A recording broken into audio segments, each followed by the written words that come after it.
When does the concept of agents come in, and what does that look like in trade? Like, is it when we have the LLM dynamically directing their own processes, like the LLM is Yeah. controlling how the task is accomplished? Do we need to have like the reflection piece in there, the planning? Is it multi-agent? Like what does that look like?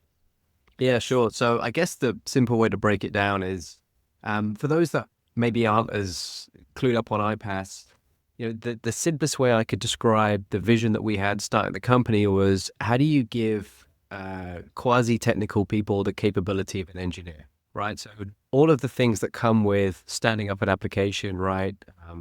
The deployment process, the testing framework, the load balancing, everything that comes with getting something live is seamlessly handled by Trey.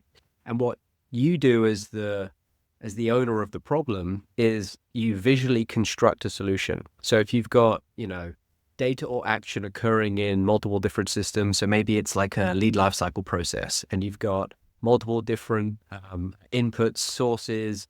You've got to clean that data up somewhere. You're pulling data from another database. You want to go and make sure that gets updated in Salesforce or carried out downstream.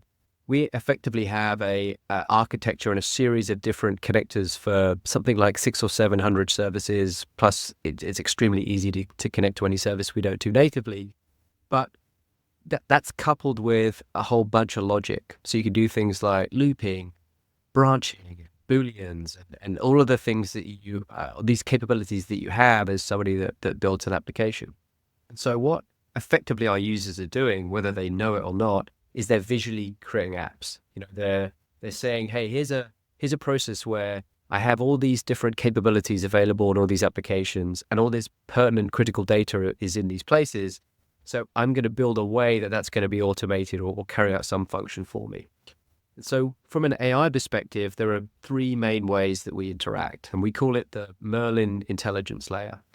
So the first one is using AI to help you construct, configure, debug. Basically, it's all about the creation piece, right? So that's using natural language to create a workflow. That's looking at the log output of what's occurred in that workflow and suggesting ways that you could either improve it or fix issues with it. Right? That's more of like a co-pilot for the build side of life.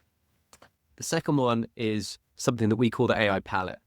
And we've built a whole host of native connectivity and native connectors so that you can go and infuse AI into your existing processes. So that looks like, if you are running a finance workflow, call it quote to cash, which is a very common one, we have a IDP connector, which means that you can effectively visually extract or semantically extract data from a document, run prompts against it, and then take that data and push it into a downstream system. So if you're processing invoices, suddenly now actually you can use the IDP connector in that workflow.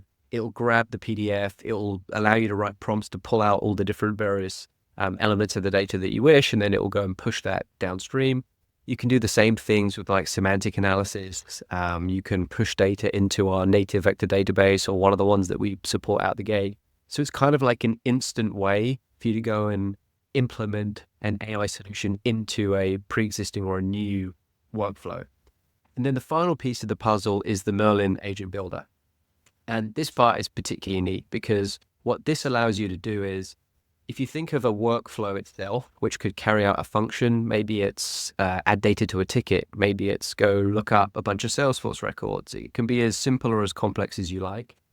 The analogy that I use there is, if you think of those workflows as kind of like skills, from if you've got an Alexa device at home and you buy a robot Hoover or vacuum, and you go and give Alexa the skill to go and do that thing, and you say, hey, Alexa, go and, start cleaning my kitchen or whatever it is.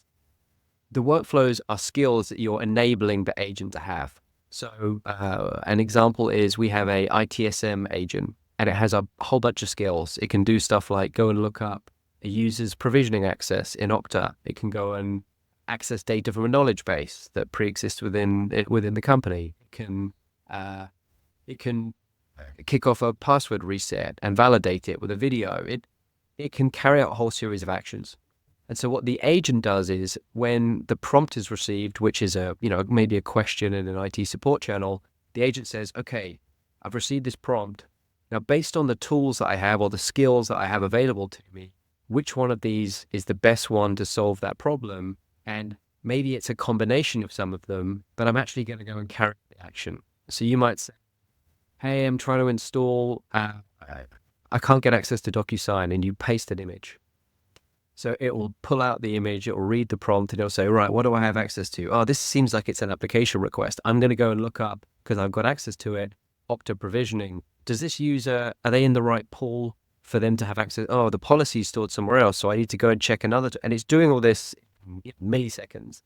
But what it's doing is, at the front end, it's responding to you and it's carrying out a task, and it can actually basically autonomously carry out this whole process end to end.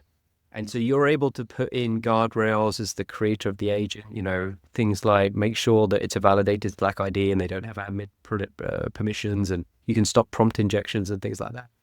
But it means that you can actually stand something up that is effectively able to reason and carry out a task end to end. And the beauty of Tray is that because we're connected into so many services, you can go and act across an entire organization. It's not like a vertically specific solution. Where folks like Stephen have got really excited is, they've got agents handling, setting up and maintaining new Salesforce campaigns, or transacting stuff into SQL queries and carrying out tasks for them end to end. And they're responding to this thing back and forth. And it has a whole set of capabilities. It's a bit like having a junior Salesforce admin, right? Hey, I want to go do this stuff. Can you go set it up? And it's figuring it out and going and doing it for you. And I think these agents are just, they're fascinating because they really change how we're going to operate and act.